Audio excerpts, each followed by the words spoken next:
Hi എല്ലാവർക്കും വിഷ്ണുശാലിനിയുടെ മറ്റൊരു മനോഹരമായ എപ്പിസോഡ് റിവ്യൂയിലേക്ക് സ്വാഗതം. അങ്ങനെ സുസ്മിതയും കൂട്ടി രാത്രി സിനിമ കാണാനായി വണ്ടിയെടുത്ത് പോവുകയാണ് വിഷ്ണു.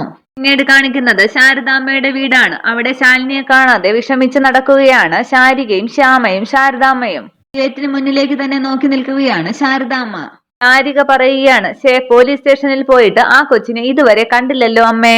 ശാരദാമ്മ പറയുകയാണ്, നല്ല സ്ഥലത്തേക്കാണ് പോയിരിക്കുന്നത്. ആ SI ആണെങ്കിൽ ഒരു വൃത്തികെട്ടവനും. അത് അമ്മയ്ക്ക് എങ്ങനെ അറിയാമെന്ന് ശ്യാമ ചോദിക്കുമ്പോൾ ശ്യാമയോട് ദേഷ്യപ്പെടുകയാണ് ശാരദാമ്മ. നിന്റെ കുഞ്ഞേച്ചിയെ പോലെ ഭാരിച്ച കാര്യങ്ങളൊന്നും അന്വേഷിക്കാൻ നിൽക്കേണ്ട. അയാൾ ഒരു കൊള്ളരുതാത്തവനാണെന്ന് നാട് മുഴുവൻ പാട്ടാണ്. അത് കേട്ട് ശാരിക പറയുകയാണ്, ഇവളോട് ഇങ്ങനെ ഓരോന്ന് പറയാൻ പറ്റുമോ? പിന്നെയും കിള്ളി കിള്ളി ഓരോന്ന് ചോദിച്ചുകൊണ്ടേയിരിക്കും. ഹോട്ടൽ തകർത്ത കേസിൽ FIRന്റെ പകർപ്പെടുക്കാനല്ലേ കുഞ്ഞേച്ചി പോയത്? ഇൻഷുറൻസുകാർക്ക് കൊടുക്കാൻ. ഈ FIR ഒക്കെ പെട്ടെന്ന് കിട്ടേണ്ടതാണ്. എന്നിട്ട് അവളെന്താടി വരാത്തതെന്ന് ശാരദാമ്മ ചോദിക്കുകയാണ്. ശ്യാമ പറയുകയാണ്, എനിക്കറിയാമോ, ഫോൺ വിളിച്ചിട്ട് കിട്ടുന്നതും ഇല്ല. ശാരികയെ നോക്കി ശാരദാമ്മ പറയുകയാണ്, നീ പറഞ്ഞു കൊടുത്ത ബുദ്ധിയാണ് FIRന്റെ കോപ്പി എടുക്കാൻ. ഇപ്പോൾ ഇൻഷുറൻസ് കാശ് കിട്ടിയില്ലെങ്കിൽ എന്താ, ഹോട്ടൽ നന്നാക്കിയില്ലേ നമ്മൾ? അതെ അതെ, അതോടെ നമ്മൾ കോടീശ്വരന്മാരായല്ലോ. നമുക്ക് കാശിന് ഒട്ടും ആവശ്യമില്ല. അല്ലമ്മേ, വാദിയായോ പ്രതിയായോ അല്ലല്ലോ കുഞ്ഞേച്ചി സ്റ്റേഷനിൽ പോയത്. നമ്മുടെ കേസിന്റെ FIRന്റെ പകർപ്പെടുക്കാനല്ലേ. പിന്നെന്തിനാ നമ്മൾ പോലീസിനെ പേടിക്കുന്നത്? ശാരദാമ്മ പറയുകയാണ്, എന്നൊക്കെ ന്യായം ഒരുപാട് പറയാം. രാത്രി കുറച്ചായി, കാര്യം എന്തൊക്കെ പറഞ്ഞാലും അവൾ ഒരു പെണ്ണല്ലേടി. അവൾക്കാണെങ്കിൽ ആരെയും പേടിയുമില്ല ബോധവുമില്ല. എവിടെ തെറ്റ് കണ്ടാലും അത് ചോദിക്കാതെ ഉറക്കവും വരില്ല. എന്തെങ്കിലും അപകടത്തിൽ ചെന്ന് ചാടിയാൽ തീർന്നില്ലേ കാര്യങ്ങൾ. കുഞ്ഞേച്ചി അങ്ങനെ എളുപ്പത്തിൽ എവിടെയും പെട്ടുപോവില്ലമ്മേ. എന്തിനേയും അതിജീവിക്കാനുള്ള മനോധൈര്യം കുഞ്ഞേച്ചിക്കുണ്ട്. ചേച്ചി ഇപ്പോൾ ഇങ്ങോട്ട് വന്നോളും. അമ്മ സമാധാനത്തോടുകൂടി ഇരിക്കുക. വെറുതെ ഓരോന്നാലോചിച്ച് BPയും ഷുഗറും ഒന്നും കൂട്ടേണ്ട. നിനക്കതൊക്കെ പറയാം. കടന്നു പോകുന്ന ഓരോ സെക്കൻഡിലും എന്റെ നെഞ്ചിൽ തീയാണ്. എന്റെ കുഞ്ഞിന് എന്തു പറ്റിയോ എന്നുള്ള ആദി. എന്റെ ഭഗവതി, അവൾക്ക് ആപത്തൊന്നും വരുത്തല്ലേ എന്ന് തൊഴുതു പ്രാർത്ഥിക്കുകയാണ് ശാരദാമ്മ. പിന്നീട് കാണിക്കുന്നത് ജയിലിൽ കിടക്കുന്ന ശാലിനിയാണ്. എല്ല് പിടിച്ച് കുലുക്കി ശാലിനി ബഹളമുണ്ടാക്കുകയാണ്. ഇതൊന്ന് തുറക്കുമോ? കോൺസ്റ്റബിൾ വന്ന് പറയുകയാണ്, എന്റെ കൊച്ചെ, നീ അതൊന്നും വലിച്ചു പറിക്കാൻ നോക്കണ്ട. നിന്നേക്കാൾ കരുത്തും ശക്തിയും ഉള്ള ഗുണ്ടകൾ നോക്കിയിട്ട് ഇളക്കാൻ പറ്റിയില്ല. പിന്നെയാണ് പൂച്ചക്കുഞ്ഞിന്റെ വലിപ്പമുള്ള നീ. മര്യാദയ്ക്ക് തുറന്നു വിട്ടോ, ഇല്ലെങ്കിൽ ഓരോരുത്തരും വിവരമറിയും. ഈ അഹങ്കാരത്തിന്റെ പേരിലാണ് നിന്നെ SI സാർ സെല്ലിലിട്ട് പൂട്ടിയത്. ഇനി നാക്കിട്ടടിച്ചാൽ വകുപ്പുകൾ കുറെ തലയിൽ വരും. എന്ത് കുറ്റമാണ് ഞാൻ ചെയ്തതെന്ന് പറയ്. വകുപ്പും ചട്ടവും ഒക്കെ പറയാനാണെങ്കിലേ കുറെയുണ്ട്. പോലീസിന്റെ ഔദ്യോഗിക കൃത്യനിർവഹണം തടസ്സപ്പെടുത്തിയത് മുതൽ ഇപ്പോൾ നീ ഉയർത്തിയ ഭീഷണി വരെ. ഞങ്ങള് പോലീസുകാർ ആരാണെന്നാണ് നീ വിചാരിച്ചത്? ഞങ്ങള് വിചാരിച്ചാൽ ചുമ്മാ വഴിയിൽ കൂടി നടന്നു പോകുന്നവരെ പോലും ഇതിനകത്ത് പിടിച്ചുകൊണ്ടിടാൻ സാധിക്കും. സമൂഹത്തിന് ഭീഷണിയായേക്കാവുന്ന എന്ന് തോന്നുന്നവരെ കരുതൽ തടങ്കലിൽ പാർപ്പിക്കുന്നു, അത്ര തന്നെ. 24 മണിക്കൂറിനുള്ളിൽ ഹാജരാക്കിയാൽ മതി മജിസ്ട്രേറ്റിന് മുൻപിൽ. നീ ഞങ്ങൾ വിചാരിക്കുമ്പോഴേ പുറത്തിറങ്ങൂ. ശാലിനി പറയുകയാണ്, അങ്ങനെ പോലീസ് മാത്രം ഭരിക്കുന്നതല്ല ഇന്ത്യ. നിന്റെ ഫോൺ ദാ, I have to contact the advocate. നിന്റെ റൈറ്റും ലെഫ്റ്റും ഒക്കെ ഇനി ഞങ്ങളാണ് തീരുമാനിക്കുന്നത്. മര്യാദയ്ക്ക് അവിടെയെങ്ങാനും അടങ്ങിക്കിടക്കടി. അന്നേരം ശാലിനിയുടെ ഫോണിൽ പ്രീതി വിളിക്കുകയാണ്. എലിസബത്ത് ഫോൺ നോക്കിയ ശേഷം ചോദിക്കുകയാണ്, ഇതാരാടി ഒരു പ്രീതി? കുറെ നേരമായല്ലോ വിളിക്കുന്നു. അന്നേരം ശാലിനി പറയുകയാണ്, പ്ലീസ് ആ ഫോൺ ഇങ്ങ് താ. ഒരു അർജന്റ് കേസാണ്. ഈ രാത്രിയിൽ എന്തോന്ന് അർജന്റ് കേസാണ്? അന്നേരം വേറൊരു കോൺസ്റ്റബിൾ പറയുകയാണ്, അതേതെങ്കിലും ബോയ് ഫ്രണ്ട് ആയിരിക്കും എലിസബത്ത് സാറേ. ഇപ്പോഴത്തെ പെൺപിള്ളേർ ഫോണിൽ ബോയ് ഫ്രണ്ടിന്റെ പേര് സേവ് ചെയ്യുന്നത് മറ്റേതെങ്കിലും പെൺപിള്ളേരുടെ പേരിലാണ്. അതല്ലേ ഇത്ര അർജന്റ്? ശാലിനി പറയുകയാണ്, പ്ലീസ് ഒരേ ഒരു മിനിറ്റ്, ഞാനൊന്ന് സംസാരിച്ചോട്ടെ, എന്നിട്ട് ഫോൺ ഞാൻ തിരിച്ചു തരാം. അന്നേരം എലിസബത്ത് പറയുകയാണ്, നടക്കില്ല മോളെ. SI സാറ് തരണ്ടെന്ന് പറഞ്ഞാൽ പിന്നെ തരാൻ പറ്റില്ല. നിങ്ങൾ നിങ്ങളുടെ പണി നോക്കുന്ന മറ്റു പോലീസുകാരോട് പറയുകയാണ് എലിസബത്ത്. ശാലിനി കരുതുകയാണ്, ഈശ്വര, പ്രീതിയെ വീടിന് പുറത്തെത്തിച്ച് അർജുനന്റെ തന്റെ അടുത്തെത്തിക്കാമെന്ന് വാക്ക് കൊടുത്തിരുന്നതാണല്ലോ ഞാൻ. എന്തായി കാണുമോ എന്തോ അവളുടെ അവസ്ഥ. പിന്നീട് പ്രീതിയുടെ ഫോണിലേക്ക് അർജുൻ വിളിക്കുകയാണ്. അർജുൻ പറയുകയാണ്, ശാലിനിയെ ഞാൻ ഇപ്പോഴും വിളിച്ചിരുന്നു, അവൾ കോൾ അറ്റൻഡ് ചെയ്യുന്നില്ല. പ്രീതി, നമുക്ക് ഈ രാത്രിയിൽ ഇറങ്ങിയേ പറ്റൂ. ആലോചിച്ചപ്പോൾ നമുക്ക് ചെയ്യാൻ ഇനി ഒരു പോസിബിലിറ്റി മാത്രമേ കാണുന്നുള്ളൂ. ഞാൻ നിങ്ങളുടെ വീടിന്റെ ഗേറ്റിന് മുൻപിൽ വരും. നീ എങ്ങനെയെങ്കിലും മുറിയിൽ നിന്നിറങ്ങി ഗേറ്റിന്റെ അടുത്തേക്ക് വരണം. ശരി അർജുനേട്ടാ, ഞാൻ ശ്രമിക്കാം. ഇല്ല, വീടിന്റെ ഗേറ്റ് പൂട്ടാറുണ്ടോ? രാത്രി സാധാരണ പൂട്ടിയിടുകയാണ് പതിവ്. ആരെങ്കിലും പുറത്തു പോയാലും പിള്ളച്ചേട്ടന്റെ ഫോണിൽ വിളിച്ചാലേ വന്ന് തുറക്കാറുള്ളൂ. അപ്പൊ പിന്നെ ഗേറ്റ് എങ്ങനെ തുറക്കുമെന്ന് ചോദിക്കുകയാണ് അർജുൻ. പൂട്ടിയ ശേഷം പിള്ളച്ചേട്ടൻ താക്കോൽ മുൻവാതിൽ അരികിലുള്ള കൊളുത്തിലാണ് തൂക്കുന്നത്. ഞാൻ അത് എടുത്തിട്ട് വരാം. ശരി, പട്ടിയെ കൂട്ടിൽ നിന്നും തുറന്നു വിട്ടിട്ടില്ലല്ലോ അല്ലേ? വിഷ്ണുവേട്ടനും സുസ്മിതയും കൂടി സിനിമയ്ക്ക് പോയിരിക്കുകയാണ്. അവര് തിരിച്ചു വന്നിട്ട് തുറന്നു വിടാം എന്നൊക്കെ പറയുന്നത് കേട്ടു. ആ ശരി ശരി, അവര് പോയത് സെക്കൻഡ് ഷോയ്ക്കല്ലേ?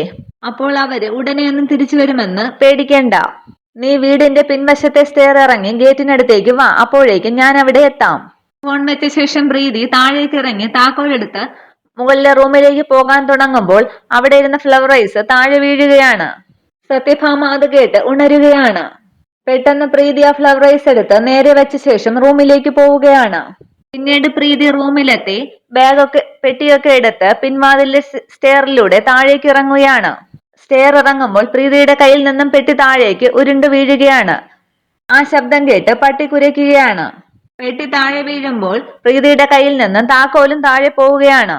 അവിടൊക്കെ താക്കോൽ നോക്കിയിട്ടും പ്രീതിക്ക് കിട്ടുന്നില്ല. വീണ്ടും കാണിക്കുന്നത് ശാലിനിയെ കാത്തു നിൽക്കുന്ന ശാരദാമ്മയും ശാരികയും ശ്യാമയുമാണ്. ശാരദാമ്മ പറയുകയാണ്, ചേട്ടാ ഇനിയും അവളെ കാണുന്നില്ലല്ലോടി, എവിടെ പോയി കിടക്കുകയാണ് ഈ ഭ്രാന്തി പെണ്ണ്? ശാരിക പറയുകയാണ്, ഇനി തിരിച്ചു വരുന്ന വഴിക്ക് വണ്ടി വല്ലതും കേടായോ എന്തോ? എന്നാൽ ഇങ്ങോട്ടൊന്ന് വിളിച്ചു പറയണ്ടേ? ഞാൻ അങ്ങോട്ട് വിളിച്ചിട്ട് കോൾ അറ്റൻഡ് ചെയ്യുന്നും ഇല്ല. ശ്യാമ ചോദിക്കുകയാണ്, അർജുനേട്ടനെ വിളിച്ച് വിവരം പറഞ്ഞാലോ? അന്നേരം ശാരദാമ്മ ചോദിക്കുകയാണ്, അർജുനല്ലേ കുറച്ചു മുമ്പ് വിളിച്ച് ശാലിനി ഉണ്ടോന്ന് ചോദിച്ചത്? പ്രീതിയും മാറി മാറി വിളിച്ചിട്ട് കിട്ടുന്നില്ലെന്ന്. ഇതിപ്പോ എന്തോ കുഴപ്പമുണ്ടെന്ന് എന്റെ മനസ്സ് പറയുന്നു. അല്ലെങ്കിൽ പിന്നെ ഇത്രയും പേര് മാറി മാറി വിളിക്കുമ്പോൾ അവൾ എടുക്കാതിരിക്കുന്നതല്ലോ. മോളെ, നീ ഒന്നുകൂടെ ഒന്ന് വിളിച്ചു നോക്കിയെന്ന് ശ്യാമയോട് പറയുകയാണ് ശാരദാമ്മ. ശാരിക ചോദിക്കുകയാണ്, ഇനി ഫോൺ കളഞ്ഞു പോവുകയോ മോഷണം പോവുകയോ അങ്ങനെ വല്ലതും? ശാരദാമ്മ ചോദിക്കുകയാണ്, അങ്ങനെയാണെങ്കിൽ അവൾക്ക് വേറെ ആരുടെയെങ്കിലും ഫോണിൽ നിന്ന് വിളിക്കാമല്ലോ. ഇതിപ്പോ നമ്മൾ 3 പേരുടെയും ഫോൺ നമ്പർ അവൾ മറന്നു പോവുമോ? ഇല്ലല്ലോ. ശ്യാമ പറയുകയാണ്, കിട്ടുന്നില്ലമ്മേ, ഇപ്പോഴും വെറുതെ റിങ് ചെയ്യുന്നതേ ഉള്ളൂ, അറ്റൻഡ് ചെയ്യുന്നില്ല. ശാരദാമ്മ പറയുകയാണ്, ശരി എങ്കിൽ പിന്നെ ഇവിടെ ഇനി ഇരുന്നിട്ട് ഒരു കാര്യവുമില്ല, ഞാനൊന്ന് പോയി അന്വേഷിച്ചിട്ട് വരാം. അന്നേരം ശാരിക പറയുകയാണ്, അമ്മ ഇനി ഈ രാത്രിയിൽ എവിടെ പോയി അന്വേഷിക്കാനാണ്? അത് പോലീസ് സ്റ്റേഷനിൽ തന്നെ പോയി നോക്കാം. കാണാതെ പോയാലും അങ്ങോട്ട് തന്നെയല്ലേ ചെന്ന് പറയേണ്ടത്? ശാരിക പറയുകയാണ്, എങ്കിൽ ഞാൻ കൂടി വരാം. അമ്മ ഈ രാത്രി ഒറ്റയ്ക്ക്, അതും ഒരു വണ്ടി പോലും ഇല്ലാതെ എന്ന് പറയുമ്പോൾ ശാരദാമ്മ പറയുകയാണ്, മോളെ ശ്യാമ ഇവിടെ അപ്പോൾ തനിച്ചാകില്ലേ? അതിപ്പോ ശാന്തേച്ചിയോ മറ്റോ കൂട്ടിരിക്കാൻ എന്നും പറഞ്ഞു വിളിക്കാം. അവർക്കും കുഞ്ഞുകുട്ടി പ്രാരാബ്ദങ്ങളൊക്കെ ഉള്ളതല്ലേ, രാത്രി ബുദ്ധിമുട്ടിക്കേണ്ട. ഞാൻ പെട്ടെന്ന് പോയിട്ട് വരാം. ഇനിയിപ്പോൾ ഈ പ്രായത്തിൽ ആരെ പേടിക്കാനാണ്? മക്കള് വീട്ടിനകത്ത് കയറി വാതിലടച്ചിരുന്നോ? അത് മതി, പോയിട്ട് വരാം എന്ന് പറഞ്ഞു അവിടെ നിന്നും ഇറങ്ങുകയാണ് ശാരദാമ്മ. ശാരദാമ്മ പോകുന്നത് കണ്ട് സങ്കടപ്പെട്ട് ശാരിക പറയുകയാണ്, ഈശ്വര, ഇതിപ്പോ എന്തൊക്കെയാ സംഭവിക്കുന്നത്? ഒന്നും മനസ്സിലാകുന്നില്ലല്ലോ. പിന്നീട് കാണിക്കുന്നത് ജീപ്പിൽ പോകുന്ന സുസ്മിതയെയും വിഷ്ണുവിനെയുമാണ്. സന്തോഷത്തോടു കൂടി സുസ്മിത പറയുകയാണ്, വിഷ്ണുവേട്ടന്റെ കൂടെ ഒരു ഔട്ടിംഗ് ഞാൻ എത്ര കൊതിച്ചതാണെന്നറിയാമോ? അത് വിഷ്ണുവേട്ടൻ തന്നെ പറഞ്ഞപ്പോൾ I am so much excited. സന്തോഷമായ എനിക്ക് ഐ ഫീൽ ലൈക്ക് ഫ്ലൈയിങ്. ഇത് കണ്ട് ഇഷ്ടപ്പെടാതെ വിഷ്ണു കരുതുകയാണ്, ഓ അവളുടെ ഒരു ഇംഗ്ലീഷ്. എന്റെ ശാലിനി ഇരിക്കേണ്ട സീറ്റിലാണ് നീ ഇപ്പോൾ ഇരിക്കുന്നത്. സുസ്മിത ചോദിക്കുകയാണ്, വിഷ്ണുവേട്ടൻ എന്താ ഒന്നും മിണ്ടാത്തത്? വീട്ടിൽ നിന്നിറങ്ങിയ ശേഷം ഒരക്ഷരം സംസാരിച്ചിട്ടില്ലല്ലോ. നമ്മുടെ മാരേജ് കഴിഞ്ഞാലും ഇങ്ങനെ തന്നെ ആയിരിക്കുമോ? ഞാൻ തന്നെ എപ്പോഴും സംസാരിച്ചു കൊണ്ടിരിക്കണമെന്ന് നിർബന്ധമൊന്നും വയ്ക്കില്ലല്ലോ അല്ലേ? ദേഷ്യഭാവത്തിൽ വിഷ്ണു പറയുകയാണ്, എനിക്കധികം സംസാരിക്കുന്നവരെ ഇഷ്ടമല്ല. ഓ ദെൻ ഐ ആം സോറി. അല്ല പറഞ്ഞില്ലല്ലോ, നമ്മൾ ഏത് സിനിമയ്ക്കാണ് പോകുന്നത്? മമ്മൂക്കയുടെ സിനിമയാണോ അതോ ലാലേട്ടന്റെയോ? വിഷ്ണു പറയുകയാണ്, ഒരിക്കലും നടക്കാത്ത സ്വപ്നം. ആഹാ, അങ്ങനെ ഒരു സിനിമ ഇറങ്ങിയോ? തിയേറ്റർ റിലീസുമായിട്ട് ചവറ് പോലെ പടം ഇറങ്ങുകയല്ലേ. ആക്ച്വലി എനിക്ക് റൊമാൻറ്റിക് മൂവീസ് ആണ് ഇഷ്ടം. വിഷ്ണുവേട്ടനോ? വിഷ്ണുവേട്ടന്റെ സ്വഭാവം വെച്ചിട്ട് ഫൈറ്റ് വിത്ത് ആക്ഷൻ മൂവീസ് ആണ് ഇഷ്ടപ്പെടാൻ സാധ്യത. വിഷ്ണു പറയുകയാണ്, ആക്ഷനൊക്കെ കുറച്ചേ ഉള്ളൂ, പക്ഷെ ഇന്നത്തെ സിനിമയുടെ കഥ റൊമാൻറ്റിക് ആണ്.